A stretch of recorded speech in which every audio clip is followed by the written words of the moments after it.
kita harus tahu syarat-syarat pendidik dan anak didik. Nah, siapa sih sebenarnya syarat pendidik itu? Ya, syarat pendidik itu yang pertama adalah orang tua pastinya ya. Siapakah pendidik itu? Pendidik itu adalah orang tua, terutama adalah ibunya yang tengah mengandungnya. Ya, ibunya yang tengah mengandungnya. Jadi orang tua yang menyadari bahwa anak yang dalam kandungan adalah anak yang sempurna dan memiliki hak hidup yang membutuhkan bimbingan serta layanan asuhan yang secara maksimal. Kemudian yang kedua adalah orang tua yang memiliki orientasi kependidikan dan kesadaran aktualisasi ya, nilai-nilai ajaran agama, sosial, budaya, dan ilmu pengetahuan.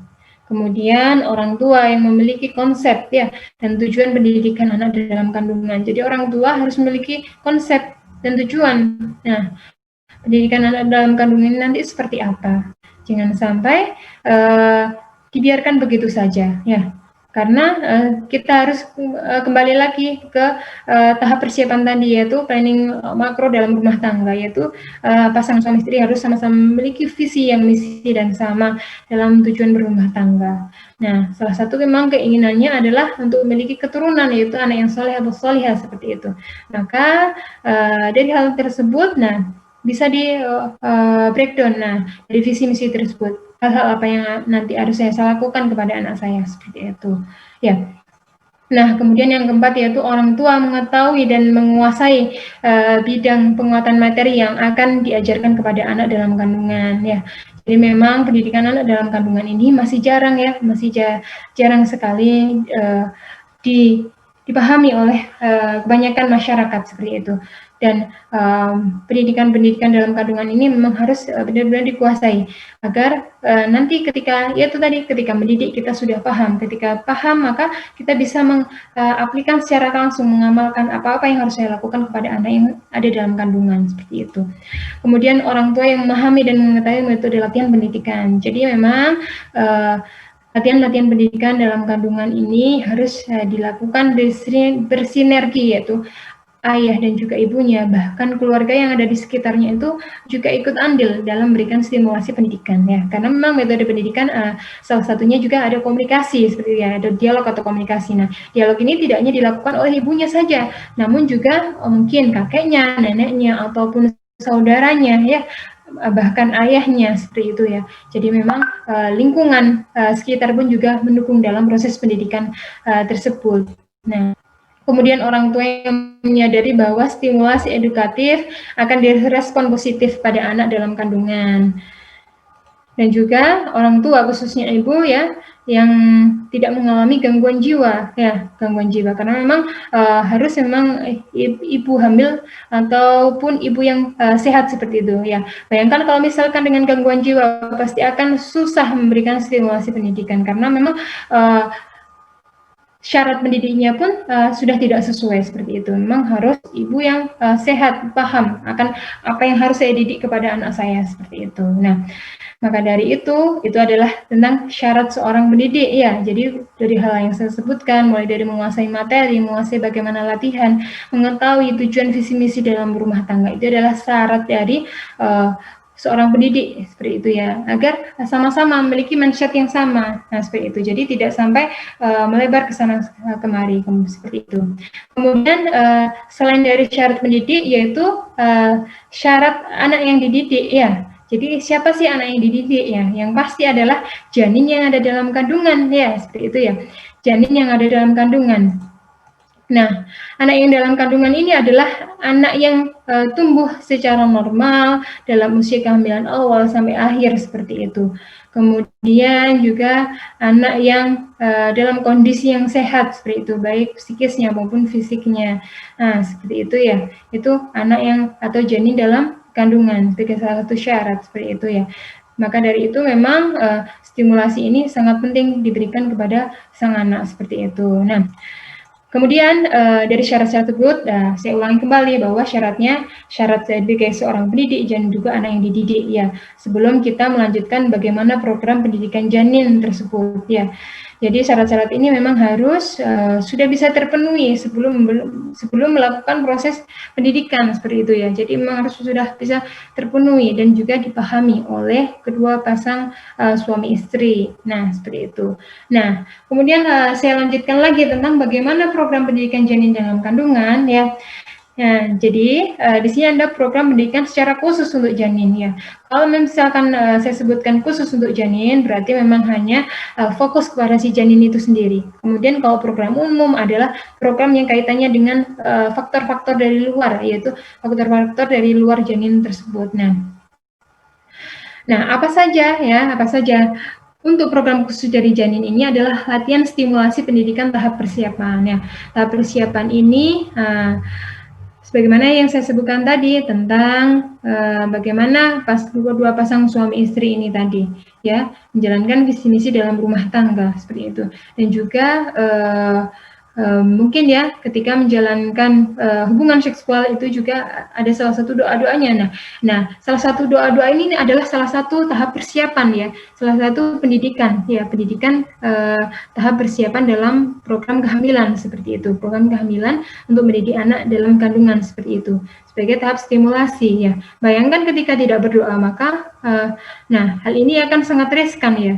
Dua pasangan suami ini akan sangat riskan. Maka dari itu saya ingin mengingatkan ya kepada semua yang ada di sini, khususnya saya juga untuk terus bertolabul ilmi, menuntut ilmu ya. Jangan sampai ketika pada masanya tiba kita benar-benar tidak tahu ilmunya seperti itu. Misalkan bagaimana dengan doa ketika akan melakukan hubungan suami istri, kemudian bagaimana doa-doa akan agar mendapatkan anak yang soleh, kemudian bagaimana doa-doa agar memiliki keturunan. Nah, hal-hal itu memang harus dipelajari sebelum jauh-jauh sebelum hal tersebut atau masa itu terjadi kepada diri kita seperti itu. Itu adalah dari tahap persiapan. Nah, kemudian tahap proses pendidikan bayi sebelum lahir, kemudian juga tahap menjelang dan pasca lahir. Nah, itu tentang tahap program pada janinnya. Nanti insya Allah kan bisa jelaskan setelah ini ya. Nah, kemudian juga dari program secara umum, yaitu pemberian nutrisi ya, pemberian nutrisi, kemudian lingkungan yang sehat, ikatan keluarga, dan juga kelahiran orientatif ya. Nah, pada pemberian nutrisi dulu yang pertama yang saya jelaskan.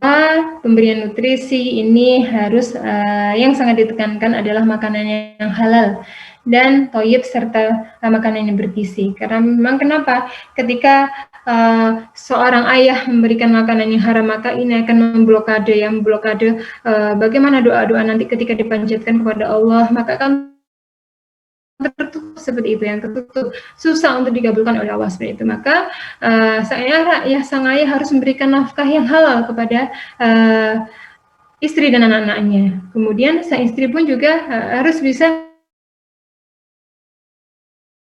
menghidangkan menghidangkan masakan yang sehat seperti itu. Nah, itu juga harus sama-sama dipelajari oleh kedua pasang suami istri, karena memang kalau misalkan makanan yang sehat ini akan membentuk suatu antioksidan yang nanti akan melindungi tubuh dari kerusakan atau kromosom pada sel jaringan bayi. Nah, seperti itu.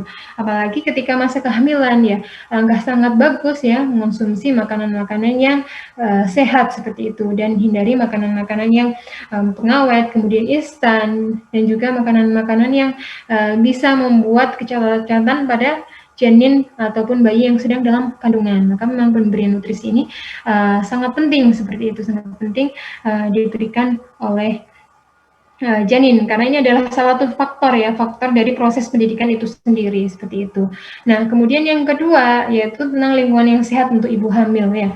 Lingkungan yang sehat untuk ibu hamil ini pun juga salah satu faktor dari luar.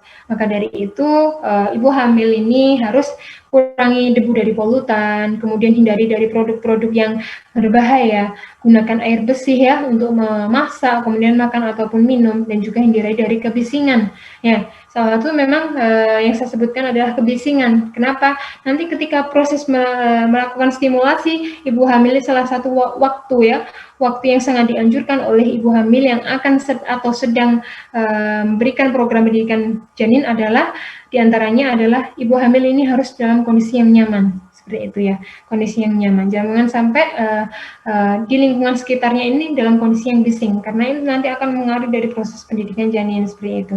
Kemudian juga hindari dari hal-hal yang membuat atau menimbulkan tekanan ataupun stres, seperti itu ya. Jadi memang kondisi ibu hamil atau psikologisnya ini harus terus senantiasa baik, seperti itu ya. Maka dari itu ibu hamil ini harus terus mendekatkan diri kepada Allah, berzikir ya, seperti itu. Karena memang tipu daya syaitan ini sangatlah besar, seperti itu, apalagi ketika masa kehamilan ya.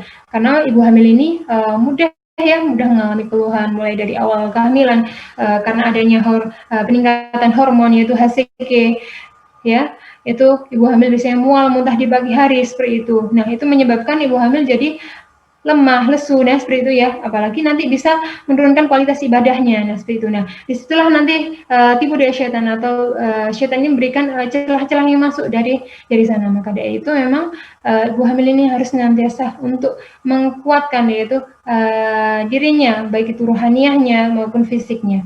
Apalagi diikuti dengan peran suami ya, peran ayah yang sangat mendukung kepada istrinya, membantu segala kondisi ataupun keluhan yang sedang istrinya alami, seperti itu akan sangat lebih bagus ya. Jadi keduanya sama-sama saling memberikan dukungan, seperti itu. Nah, kemudian yang ketiga dari program umum yaitu program ikatan keluarga yang sudah saya sebutkan bahwa memang ikatan keluarga ini salah satunya penting ya. Nanti akan saya jelaskan bagaimana metodenya. Salah satunya yaitu komunikasi, karena memang keluarga ini sangat berpengaruh dalam proses pendidikan, seperti itu. Nah, karena memang ikatan keluarga ini mampu meningkatkan kemampuan sosialisasi yang tinggi ya. Maka dari itu, sebagaimana tadi yang sudah disebutkan yaitu salah satu praktisi ya dari Rene van der Kar ya, menyebutkan bahwa salah satu hasil dari stimulasi adalah menjadikan anak memiliki kekuatan kognitif, emosional, dan juga sosial. Nah, sosial ini dari salah satu programnya yaitu dari program umum yaitu ikatan keluarga ya, meningkatkan sosialisasi yang tinggi, seperti itu. Jadi keefektifan komunikasi yang baik antara ayah dan ibu pun juga akan terjalin dari sini, seperti itu ya. Kemudian kelahiran yang orientatif ya, kelahiran orientatif ini adalah latihan-latihan ya, latihan menjelang persalinan, seperti itu, latihan-latihan menjelang persalinan. Nah, latihan-latihan ini sebagaimana ibu yang akan menghadapi persalinan, mulai dari latihan nafas ya, kemudian latihan-latihan lainnya, seperti itu.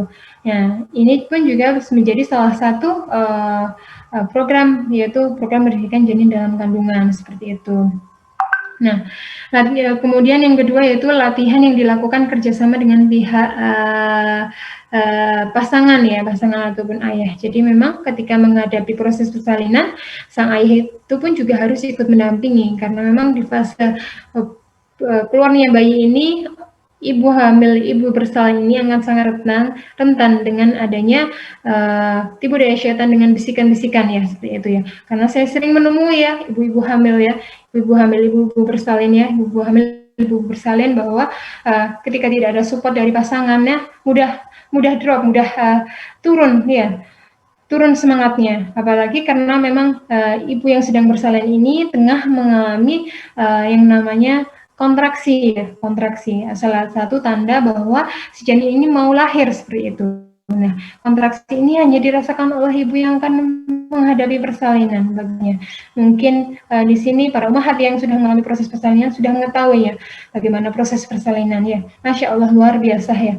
Karena kalau kita tidak ada dukungan dari orang-orang di sekitar, nah kita pun juga akan lebih mudah tertipu daya oleh bisikan setan ya untuk melakukan yang namanya seksio cesaria, karena memang tujuan dari setan adalah bagaimana agar wanita yang tengah hamil ini turun akidahnya ya, jadi lemah akidahnya atas pertolongan Allah, seperti itu ya.